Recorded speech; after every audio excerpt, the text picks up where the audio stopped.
فلسطین کے باہمت باشعور بغیرت باشیوں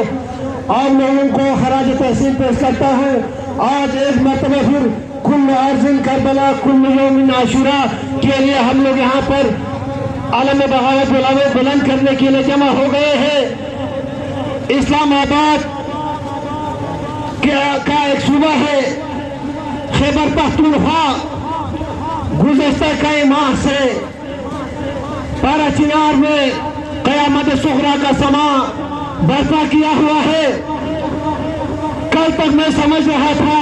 کہ شاید ایسے مسدود ہوں گے راستے کی کسی کی رسائی ممکن نہ ہو، لیکن خراج تحسین پیش کروں گا عبدالستار عیدی کے بیٹے کو، جنہوں نے اپنے جہاز لے کر وہاں پر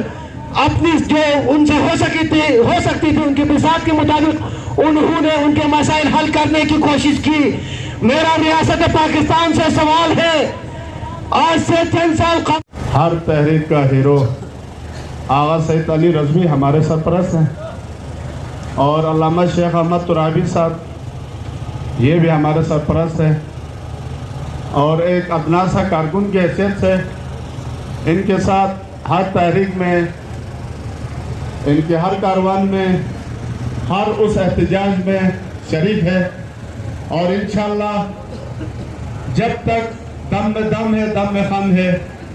ان کے ساتھ آپ کے حقوق کی جنگ، اور جس ایشوز کے لیے ہمیں آغا صاحب کا ہے ہم پہلے بھی حاضر ہوتے رہے، اور آج بھی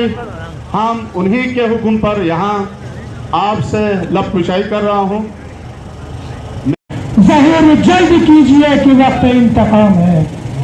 سامعین محترم، مجاہد ملت اغا علی رضوی کے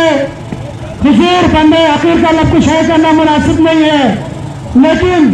پارا چنار کا واقعہ، پارا چنار کے اندر جو ریاستی دہشت گردی اس وقت ریاستی اداروں کی طرف سے چل رہے ہیں، اس میں سب سے پہلے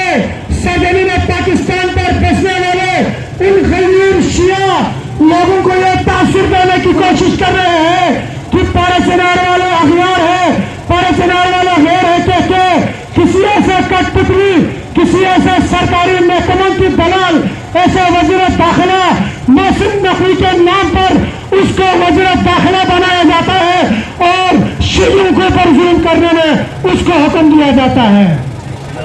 ہمیں یہ تاثر دینے کی کوشش کر رہے ہیں کہ اگر پارا چنار کا مسئلہ مسلکی مسئلہ ہوتا تو یہ وزیر داخلہ خود شیعہ ہے،